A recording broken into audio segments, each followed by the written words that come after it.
All right, today we're taking our deep dive across the globe. Ooh, exciting. We're going to explore retiring in Malaysia, I love it. based on a YouTube interview with an American expat who actually made the leap, Andrew Taylor. Sounds fascinating. He's 69 years old now and moved from Florida to Malaysia about 8 years ago. Wow, Florida to Malaysia, that's quite a change. Right.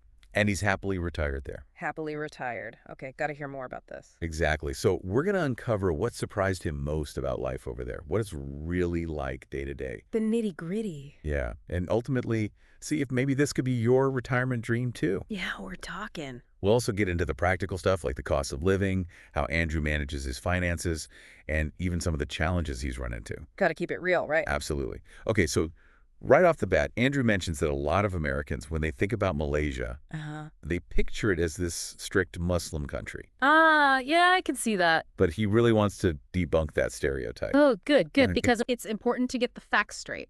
Exactly. He emphasizes that Malaysia is actually a secular country with religious freedom. That's a key distinction. Yeah, he says that's actually where he gets the most pushback. Really? When he tells people he lives in Malaysia, they're like, why would you choose to live in a place like that based on these assumptions? Wow, the power of preconceived notions. It's pretty amazing, right? Yeah. He actually encourages people to visit and see for themselves. Always good advice. He says the reality is just so different from those stereotypes. I bet. So is there anything else that surprised him about the differences between American and Malaysian culture? That's actually a great segue because he talks about this difference in mentality, Okay. specifically when it comes to like trusting the government. Oh, interesting. He gives a great example using the COVID restrictions. Oh, okay. He said in Malaysia, people mostly complied. Maybe there was some grumbling, but by and large, everyone followed the rules. But he believes if those same restrictions had happened in the U.S., there would have been riots. Wow, that's a pretty stark contrast. It is, right? So what does he attribute that to? He's not entirely sure, but he thinks Malaysians maybe are either more trusting of their government, Okay. or maybe they just inherently understand that those restrictions were the right thing to do in that situation. Interesting. Yeah, It makes you think, right? it does. So we've debunked one stereotype. We've uncovered a pretty different mindset. What else stood out to you? Well, Andrew talks a lot about the kindness and generosity he's experienced in Malaysia. Oh, yeah. Yeah, he describes the people as incredibly friendly and helpful, always willing to lend a hand. He tells this amazing story, actually, Oh, I'm listening. about a complete stranger inviting him to an open house. What? They were driving past his place and just decided to stop and invite him. No way. That's so cool. It's such a great example of the sense of community he's found there. Definitely not something you'd expect coming from a more individualistic culture like the U.S. I think that's a huge draw for a lot of people considering retirement. Oh, absolutely. That feeling of belonging, that connection, it's so important. It's crucial, especially in retirement when you have more time to actually nurture those connections. Exactly. And speaking of unexpected things, we have to mention Andrew's YouTube success. Oh, yeah, that's right. His channel got monetized in just 3 weeks. 3 weeks. And he was only using his phone to film. Wow, that's impressive. It really is. It's pretty wild. Talk about a side hustle in retirement. Right. It's this inspiring example of how someone can share their experiences and potentially even generate some income while living abroad. Exactly. It shows you the possibilities when you step outside your comfort zone. Okay, so friendly culture, potential income streams. Sounds pretty good so far. Right. But let's talk about the big one for most retirees, the cost of living. Ah, yes. That's always a key factor. And this is where things get really interesting because Malaysia is incredibly affordable. Okay, how affordable are we talking? Compared to the U.S., it's a night and day difference. Give us some examples, some hard numbers. So Andrew actually owns a condo in Florida, Oh, okay. but the condo fees there are higher than what he pays in rent for a spacious apartment in Malaysia. That's wild. So he's actually saving money by living abroad. Yeah. And when you consider that many retirees are on fixed incomes, that kind of savings can be huge. Absolutely. It can drastically improve their quality of life. He even estimates that a comfortable retirement in Penang, Malaysia, Okay. is doable for a couple on about $2,500 a month. Wow, that's a far cry from what you'd need in many parts of the U.S. these days. For sure. So how does Andrew actually afford this lifestyle? Spill the beans. Well, he uses his Social Security income. Okay, makes sense. And also, he gets rental income from that Florida condo. Smart move. Right. And here's the key detail. His Social Security payments are under $2,000 per month. Under $2,000 a month? Yep. That really puts things in perspective. It shows how far that money can stretch in Malaysia. It does. Now, I'm sure some people listening are wondering about the whole culture shock thing. Yeah, especially going back and forth between such different places. Right. How does he handle that? Well, Andrew talks about how he always feels like he's going home whenever he visits Florida. Oh, that's sweet. But he also noticed something interesting. Okay, what's that? He feels like the media's portrayal of the U.S., all the negativity, it doesn't always match his actual experience when he's there. Interesting. He says when he's in the U.S., things feel pretty normal. Right. It's not this constant battle with everyone like the news sometimes makes it seem. Yeah, that's a good point. It's easy to get caught up in the media narrative and forget that real life is often much more nuanced. Exactly. It's important to form our own perspectives. Absolutely. Okay, let's get down to brass tacks. Let's do it. Why Malaysia? Why did he decide to leave the U.S. and retire there? The million-dollar question? It was a combination of things. Okay. He found love in Penang, Ah, that's lovely. and he realized he could comfortably retire at 60. At 60? That's practically unheard of in the U.S. these days. I know, right? Most Americans can only dream of retiring that early. It highlights a kind of sad reality. It does. That for many, retirement isn't just about choosing where to live. It's about whether they can even afford to retire at all. That's a huge point. Yeah. It's more than just a change of scenery for Andrew. It's a whole lifestyle shift. Absolutely. And speaking of lifestyle, Andrew actually says his quality of life has improved since retiring to Malaysia. Really? Yeah. He even says, I have a better lifestyle here in retirement than I had in the U.S. when I was working. Wow, that's a powerful statement. It really challenges the idea that retirement has to mean downsizing or giving things up. Right. For Andrew, it's been the opposite. It's pretty amazing, right? It shows that maybe retirement can be an upgrade. Totally. It's a refreshing perspective on what retirement can actually look like. Okay, so it can't all be sunshine and roses. Well, no place is perfect. Right. What are some of the downsides Andrew mentioned? He does point out that traffic is a major annoyance in Malaysia. Ah, yes, the joys of city living. And he also finds that Malaysians' adherence to rules can be frustrating sometimes. Oh, interesting. So, it's important to be realistic. For sure. Every place has its drawbacks.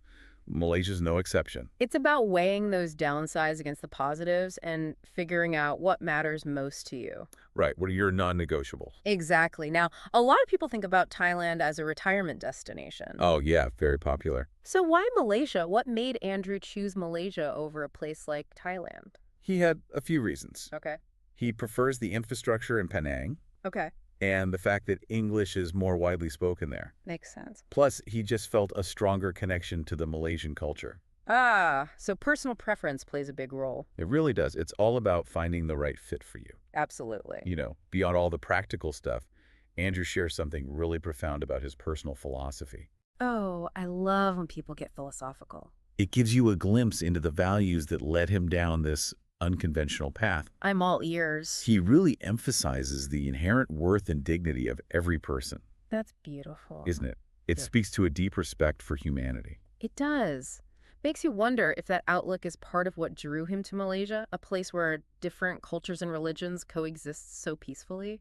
That's a great point. It makes you think about how our values shape our choices. Yeah. Even in retirement. Yeah, it's almost like he's living a completely different reality than what we're often told about retirement here in the U.S. Right. It really makes you question those assumptions. So much of the talk about retirement in the U.S. is about downsizing. Cutting back, making do. Yeah, and for Andrew, it seems like retirement has actually been an expansion of his life. Totally. He's living proof that retirement doesn't have to mean giving up things you enjoy. Like he said, his lifestyle now is better than when he was working in the U.S. It's a pretty amazing thought, isn't it? It is. It really challenges that whole narrative Yeah. of retirement equaling decline or sacrifice. For sure. But it's important to acknowledge that Malaysia, like any country, Of course. has its complexities. Right. We don't want to paint an overly rosy picture here. Absolutely. There are always broader factors to consider. Beyond just individual experiences. For example, Malaysia has dealt with issues like political corruption. Yeah, and economic inequality, racial tensions. These are all things that anyone thinking about moving there should be aware of. Absolutely. And it's crucial to remember that Andrew's story, while incredibly insightful, it's just one perspective. Right. other expats might have totally different experiences. That's a good point. So it's essential to gather information from a variety of sources. Do your homework? Exactly. Don't rely solely on anecdotes or marketing materials. Right. Dig deeper, explore those different viewpoints, and really weigh the potential risks and rewards. Make an informed choice. Precisely. Speaking of informed choices, you know that affordability that Andrew mentioned? Yeah, that $2,500 a month. Right. How does that compare to other popular retirement destinations? Could you find even lower costs in other Southeast Asian countries, like Thailand or Vietnam? That's a great question. Because it's tempting to think, oh, if Malaysia's that cheap, imagine how cheap Thailand must be. Right, right. But remember, each country has its own unique set of advantages and disadvantages. For sure. You might encounter language barriers in other countries. Yeah. Cultural differences that are more difficult to navigate. Different healthcare systems. Exactly. Different infrastructure. So, it's a trade-off. Always is. You can find super low costs, but those downsides might end up being deal breakers. Precisely. It's all about striking that balance. Right, right. So when making this decision, I always recommend starting with your priorities. Okay. What are your non-negotiables for retirement? What aspects of your lifestyle are most important to you? Yeah, for some people, access to quality healthcare is a top priority. Makes sense. Others might value proximity to family and friends. Right. Or maybe having a vibrant cultural scene is a must-have. It all boils down to personal needs and preferences. Exactly. Once you've identified those must-haves, then you can start researching different locations and comparing them based on those specific factors. And don't forget to factor in potential future costs. Oh, absolutely. Crucial point. Like healthcare expenses or inflation. Retirement planning is a long game. It is. You have to think about the sustainability of your chosen location over time. Okay, so we've talked about research, setting priorities, and considering long-term sustainability. Any other advice for people exploring the idea of retiring abroad? I think it's important to embrace the adventure of it all. Yeah, no. Exactly. Moving to a new country, especially in retirement. Can be daunting. It can be, but it can also be incredibly enriching. Stepping outside that comfort zone. Right. Experiencing a different culture, making new memories. That's what it's all about. It is. And don't hesitate to ask for help along the way. Yeah, there are so many resources out there. Tons of resources for expats. Online forums, local support groups. Reaching out to people like Andrew who've already made the move. Exactly. They can offer invaluable insights and advice based on their own experiences. That firsthand perspective is so helpful. It is. Sharing those experiences, learning from others who have walked a similar path. It can make the transition so much smoother. Absolutely. Okay, so we've covered a lot of ground here. The pros and cons of retiring in Malaysia. The importance of doing your research, making a plan. We've also seen how one person's story can really challenge our assumptions about retirement. And inspire us to think outside the box. Absolutely. But ultimately, the decision of where and how to retire, it's deeply personal. It is. There's no one right answer. Right. It's about finding what aligns with your individual values, aspirations. And financial situation. Exactly. So if you're thinking about retiring abroad, whether it's Malaysia or somewhere else, take that time to explore your options, weigh those pros and cons. And most importantly, listen to your gut. Trust your instincts. Because retirement isn't just about where you live. Right. It's about how you choose to live your life. It's about pursuing your passions, connecting with others. Making the most of this new chapter. Maybe you'll find yourself enjoying a delicious teh tarik in a bustling Malaysian market. Living that well-planned retirement dream. Or maybe you'll discover a hidden gem in a completely different part of the world. The possibilities are endless. Yeah, it's really amazing how he's kind of flipped the script on retirement, Right, it doesn't have to be this downward trajectory. He's actually thriving. It's inspiring. It really is. Makes you realize there's no one-size-fits-all approach to this whole retirement thing. Exactly. And it all comes back to what we've been talking about, figuring out your priorities. Yeah, what truly matters to you. Do you want adventure? Do you want cultural immersion? Is financial freedom your top priority? Once you pinpoint those things, then you can start exploring options that really resonate. Maybe that's Malaysia. Maybe it's somewhere else entirely. The key is to be open, right? Yeah, challenge those assumptions about what retirement should be.